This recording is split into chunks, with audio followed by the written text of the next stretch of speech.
Continuamos hablando de política, la Real Politics. Vamos a hablar ahora con Gadi Corporán, que es de la provincia de Independencia, diputado del Partido de la Liberación Dominicana, que nos visita en esta mañana. Bienvenido. Estaban como tímidos los PLDistas que no venían por aquí, no sé qué es lo que está pasando. Esperando invitación, pero aquí estamos, acudimos al llamado. Muchas gracias por la oportunidad. Estamos. Buenos días y empezar preguntando cómo está la provincia de Independencia, qué se mueve por esos lares.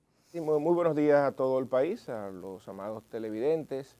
Quiero agradecer la oportunidad que nos dan de poder estar con ustedes acá, compartiendo en esta interesante mañana. De verdad que la provincia de Independencia es una provincia fronteriza, muy desconocida de hecho.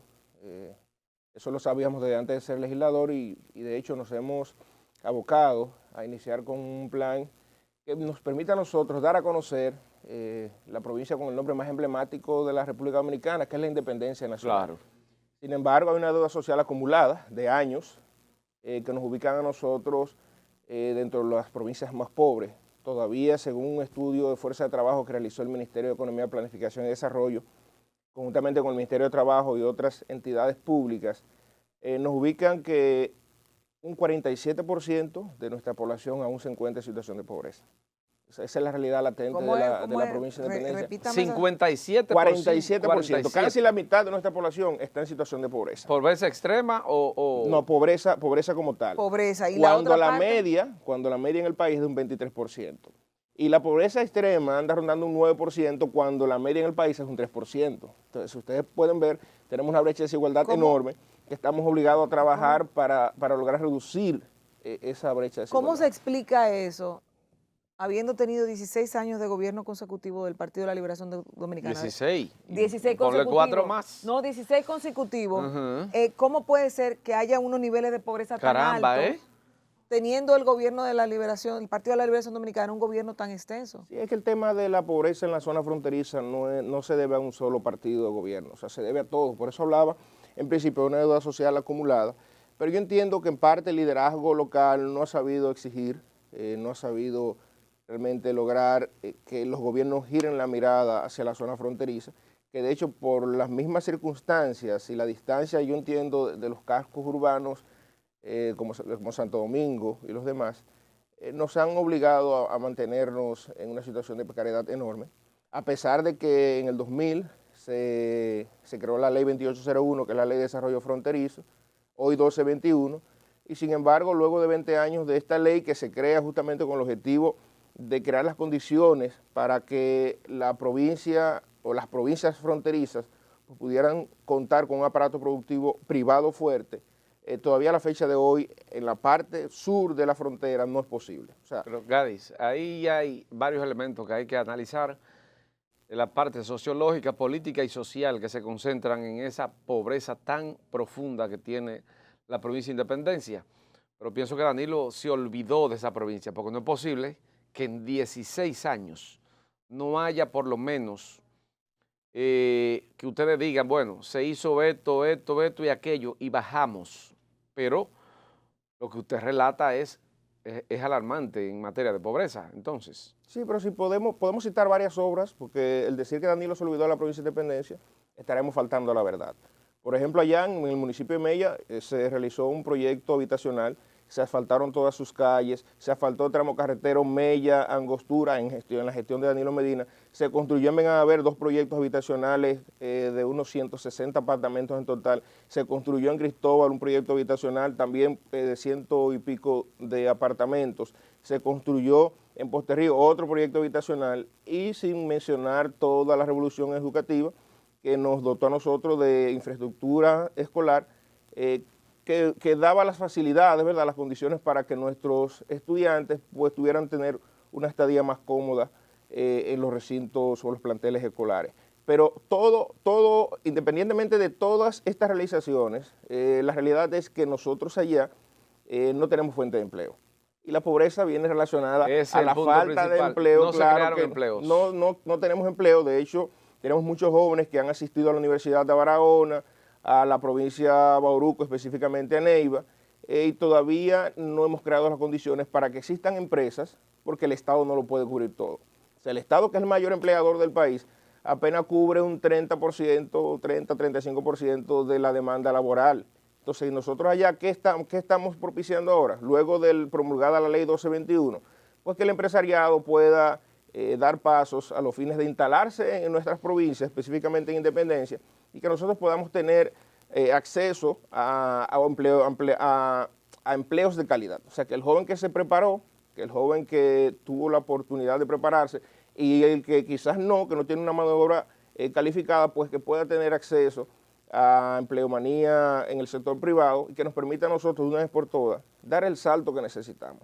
Pero para eso el empresariado debe confiar en que nosotros allá estamos dispuestos a que la inversión privada llegue y nos abocamos los próximos meses a crear las condiciones para que no solo el empresariado nacional, sino capital internacional pueda instalarse en la zona fronteriza y que nosotros tengamos por lo menos una empresa acogida a la ley 1221. Sí. No tenemos, en la actualidad no tenemos una sola empresa acogida a la ley. Que eso es interesante y yo por eso le pregunto, ¿qué atractivos tiene la provincia de Independencia para que esos sectores empresariales decidan instalarse en esta provincia y decir, mira, ahí es que vamos a hacer y aprovechar la ley de desarrollo fronterizo con Independencia, sobre todo si no hay ninguna que se esté acogiendo a la misma? En la provincia de Independencia nosotros nos encontramos a ley de 30 minutos, por ejemplo, del puerto de Barahona, que facilitaría bastante la importación de materias primas a los fines de poder producir en la frontera. Pero nosotros, por ejemplo, estudiando la ley, que de hecho fuimos de los más activos en la reforma a la ley y la extensión a 30 años, o sea, el instalarse en la provincia de Independencia le va a garantizar a una empresa que a final de año, por ejemplo, el 27% del impuesto sobre la renta no lo pagaría. Las exenciones fiscales por aumento de capital, la importación de materias primas están todas exentas y eso podría o ayudaría a las empresas a compensar los sobrecostos con los que operaría en la provincia de Independencia por la misma distancia de los centros urbanos para comercializar la mercancía. O sea que si yo, por ejemplo, tengo un sobrecosto por operar en la provincia de Independencia, el hecho de estar acogido a la ley 2801, que ese es el espíritu de nosotros como legislador y lo que buscamos en ella, es justamente que la empresa pueda tener algún atractivo, pueda ir a la frontera a producir riqueza, pero que nos genere a nosotros la empleomanía que necesitamos y por ello de verdad es que la ley 1221 hoy existe. Corporán, ayer el presidente de la República anunció un plan de seguridad ciudadana en el que está convocando a los civiles que tengan armas ilegales a que acudan y se las vamos a comprar. El gobierno le va a comprar las armas ilegales, además de que los motoconchistas a partir de la semana que viene ya no podrán salir si no tienen un chaleco identificado. ¿Usted cómo evalúa esto? Ay, ay, ay. Bueno, no quisiera ser pesimista, pero dudo que el delincuente común pueda ir a cualquiera de los estamentos gubernamentales a vender un arma ilegal. O sea, y de hecho la clase media, la que anda cuidándose de ser atracado, de que su integridad física pueda ser afectada, también dudo que pueda vender el arma o el único mecanismo con el cual defenderse, porque para nadie es un secreto que la Policía Nacional adolece de una reforma integral profunda que no está contemplada en el plan que anunció el presidente hace apenas 2 días, con el día de hoy.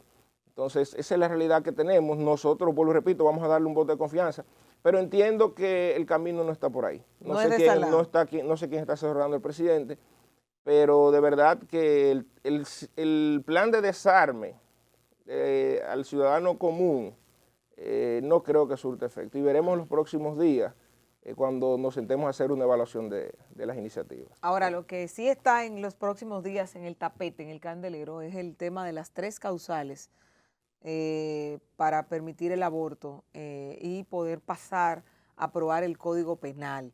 Y nosotros aquí estamos aclamando a que por Dios los legisladores, ustedes que están en el Congreso, avancen y nos den un Código Penal que pueda tipificar todo lo que está exento todavía de la justicia, que no está dentro de los cánones judiciales. ¿En qué está eso? Y sobre todo su posición con este tema. Sí, lo cierto es que las bancadas con este tema están divididas. Hay una parte que está a favor de las causales, otra parte de los legisladores está en contra de que las causales o la excepción a la norma, en este caso, puede existir. Yo de manera particular entiendo que el derecho a la mujer debe estar garantizado por encima de cualquier circunstancia. El tema de las causales es un tema de salud y es un tema que en circunstancias especiales como las que se especifican, pues la mujer tenga derecho a decidir si irrumpe o no el embarazo, aunque de hecho ya independientemente de las posiciones personales de cada legislador, ya en la Cámara nos abocamos justamente a conocer el Código Penal y entendemos que en los próximos días se deberá decidir una cosa u otra. Será introducido mañana, ¿no? Correcto. Mañana. Correcto. Ya usted tiene su decisión. Sí, claro. ¿Cómo El usted va a votar? partido también. El derecho a la mujer y el partido ha fijado posición. El Tres derecho causales. El PLD es un partido progresista y ha fijado posición de las tres con respecto causales. a las tres causales. Okay. ¿Usted cree que pasa eso dentro del Congreso? ¿Pasan las tres causales? Todavía es muy temprano para ver, vienen meses de debates, porque la aprobación del código no se haría en 1 o 2 semanas, pero entendemos que Mañana solamente se introduce, se el empieza informe. la lectura del informe y todo lo demás, y ya luego... Y luego en los entonces, próximos días entonces ya se va a comenzar. correcto, pero quisiera destacar que vemos una actitud un poco ambivalente por parte del presidente Abinader del PRM, que en campaña fijó posición Ambivalente. a favor, claro que sí, fijó posición a favor de las causales y hoy vemos que se quiere lavar las manos como Poncio Pilato. Y las mujeres dominicanas deben tomar eso en cuenta, porque mediante ley coartar a que una mujer bajo condiciones, por ejemplo, de que haya sufrido incesto, no pueda decidir sobre su cuerpo, es bastante delicado en la época que vivimos. Claro, estoy de acuerdo con usted, el tema de la decisión de su cuerpo, pero resulta que es el cuerpo de otra persona, otra criatura, y el artículo 37, que usted como legislador lo conoce, dice que el derecho a la vida es inalienable desde la concepción hasta la muerte. ¿Qué opinión le merece eso? El artículo 37, ¿habría que modificarlo? Yo lo que entiendo es que toda norma necesita una excepción. Y de verdad que el tema de la mujer, independientemente del artículo 37, que de manera personal entiendo que debe modificarse. El artículo 37, sí, debe pues si modificar. se modifica el 37 hay que modificar el 5, el 7, el No, 8. modificarlo. El El 42. No, el 38 después del 37, el 42 también, y creo que el 55, el 56, o sea, todos los artículos que dentro de la Constitución dan la van en garantía cascada. de los derechos fundamentales de un ser humano, porque te lo dice, empezando por el artículo 5 de la Constitución, que habla de la función de la Constitución. ¿Cuál es la función de la Constitución? Garantizar los derechos fundamentales de la persona.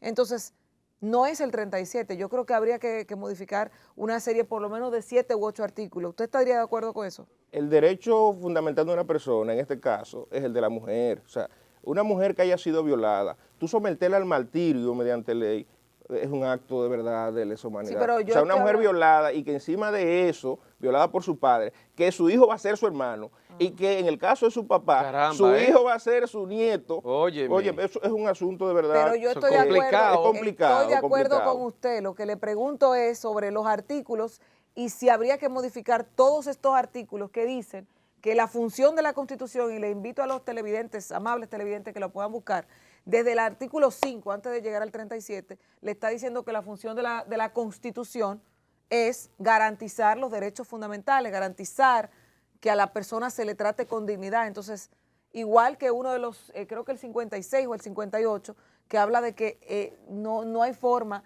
de que una persona pueda ser mutilada, violada, dejada, y cuando a una criatura se le meten unas pinzas, ¿qué es lo que se está haciendo? Mira qué es lo que pasa con el tema. El artículo 37 es un artículo conservador y de hecho esa es una posición personal que tengo. Ahora, el hecho de que las causales puedan existir, como existen otro tipo de normas con excepciones en el mismo Código Penal, yo entiendo que no complicaría o no vendría a traer un tema de hecho de inconstitucionalidad a que se aprueben las causales. Y de hecho, por reto a los legisladores compañeros de bancada y a los del PRM, aprobemos las tres causales y que lo sometan al tribunal. Al Tribunal Constitucional. Y que entonces los expertos constitucionalistas, ¿verdad?, que puedan abrir debate sobre si las causales o no son Pero ya hay constitucionales. jurisprudencia dentro del Tribunal Constitucional, según lo que tengo entendido, de ese mismo tema, diciendo que efectivamente es inviolable el derecho a la vida. Entonces, ¿ustedes aprobarían algo para que se devolviera o se peleara en el No, que Constitucional? nosotros estamos convencidos de que no habría ningún recurso de inconstitucionalidad a favor de las causales, porque de hecho, una de las causales o dos de las causales están en la misma Constitución. O sea, a pesar de que yo no soy abogado, y no quiero abrir un debate El 42 es una de las profundo sobre el causales. tema, o sea, las mismas causales, exceptuando, vuelvo repito, una que otra que no está incluida en la misma Constitución. ¿En qué artículo?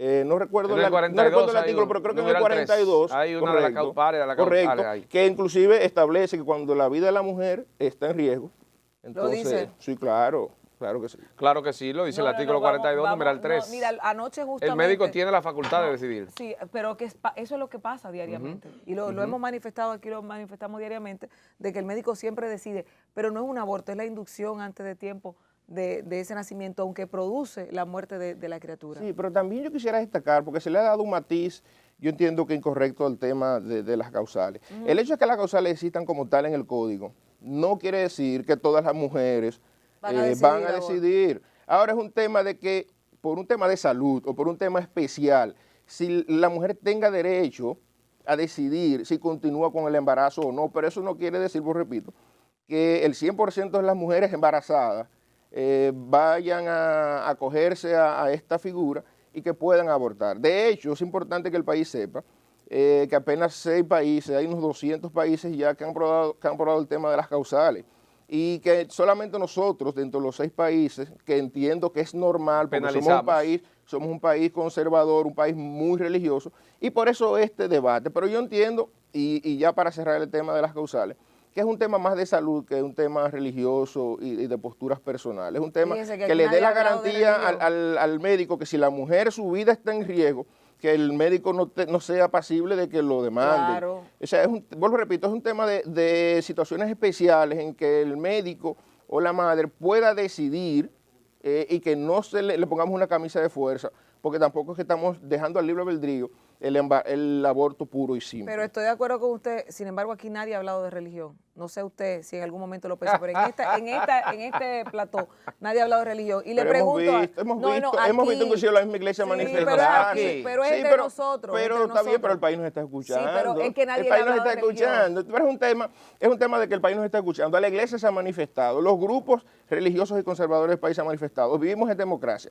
Unos están de acuerdo con las causales, otros no. La iglesia tiene su posición fijada. Y nosotros como progresistas, ¿verdad?, que ya vivimos en el siglo XXI, entendemos que la mujer, bajo esas 3 circunstancias especiales, pueda decidir. Vuelvo, repito, y no es que toda mujer que bajo estas condiciones pueda quedar embarazada va a decidir irrumpir el aborto o no. Eso no es verdad. O sea, no, porque depende mucho de la mentalidad y depende mucho de que si la mujer va a morir, ¿qué va a hacer ella? ¿Va a decidir la vida del feto sobre la vida de ella? Diariamente se decide sobre la mujer, para salvar la mujer, diario. Okay. Diputado, ya pasando a otro tema, que no quiero que se vaya. ¿Cuándo tenemos Cámara de Cuentas y Defensor del Pueblo? ¿Está estancado ahí? ¿Hoy se presenta el informe? Justamente hoy conocemos Cámara de Cuentas y esperamos conocer las 5 quintetas a los fines de decidir entonces ya las ternas que puedan ir al Senado de la República. ¿Usted es parte de la comisión que está ahí? No soy parte, pero los legisladores somos parte de todo. ¿Usted va a votar también? Porque vamos a escuchar el informe y sobre la base del informe decidiremos y ver todo el procedimiento que se llevó a cabo, porque los reglamentos establecen de qué forma debe hacerse, pero ahorita el resultado lo vamos a ver en el hemiciclo. Lo que se dice que Aura Celeste será quien va a presidir Cámara de Cuentas y que Defensor del Pueblo, eso es de Fidel Santana, de manera indetenible. No, y no solamente eso, dice los presidentes de las comisiones que estudian estos casos. Por ejemplo, Rogelio Genao, y sale un artículo hoy, lo cito, de que Máximo Castro reveló que Jorge Báez Sánchez, quien encabezaba una de las ternas, lo excluyeron. Lo sacaron. Porque no cumple los requisitos. Un tipo que es, según los cánones que tiene, el más preparado dentro de todas las ternas que se han dado. Ha rebasado a todo el mundo, supuestamente porque tiene vinculaciones PLDistas. Bueno, yo no tengo los datos para emitir una posición al respecto, pero sí puedo decir que en el caso, por ejemplo, de Pablo Ulloa, que es de los que más sabe del tema de Defensoría del Pueblo. Ese fue que sacó 97. El que sacó el más votado, sí, la calificación más elevada, no estaba dentro de la terna, y luego entonces de un reclamo que hicimos nosotros como bloque, fue incluido, pero... No lo incluyeron en la terna. No estuvo incluido en principio, pero ahora está, porque justamente el reglamento exige, tiene bastante establecida cuál es la norma a seguir y se había violentado. Esa es la realidad, aunque yo no soy parte de la comisión. Qué barbaridad. Pero nosotros exigimos que se cumpliera Hoy, como quiera, en el hemiciclo vamos a ver qué tal se cumplió y acorde a lo que se presente, lo que presente la comisión permanente y el informe rendido, entonces nos fijaremos una posición, si votamos o si no, o si haremos una crítica en el mismo hemiciclo. Bueno, Interesante, diputado. Corporán, muchísimas gracias, interesante. Interesante. Yo pienso que ustedes tienen una gran responsabilidad con el tema del Código Penal y estos dos puntos finales que hemos tocado, Cámara de Cuentas y Defensoría del Pueblo. Así Las es. causales. Que le Eso gusta. es, el Código Penal allá Esa adentro. fue la que le gustó A ella más. le gusta bastante el tema de las Bastante. causales. A ella no le gustan las causales, ¿no? Señores, gracias por habernos acompañado en estas 2 horas junto aquí a nuestro segundo invitado, el señor Gadis Corporán, diputado del PLD por la provincia de Independencia, al que le agradecemos su participación en este día. Terminar este programa hoy es una causal para que volvamos mañana. Claro que sí, y nosotros estamos a favor de la causa de volver, pero Sí. no de las causales así. Mañana a partir de las 6, aquí en Telecentro, Canal 13 y Telemicro Internacional. Los dejamos con la programación. Bye, bye.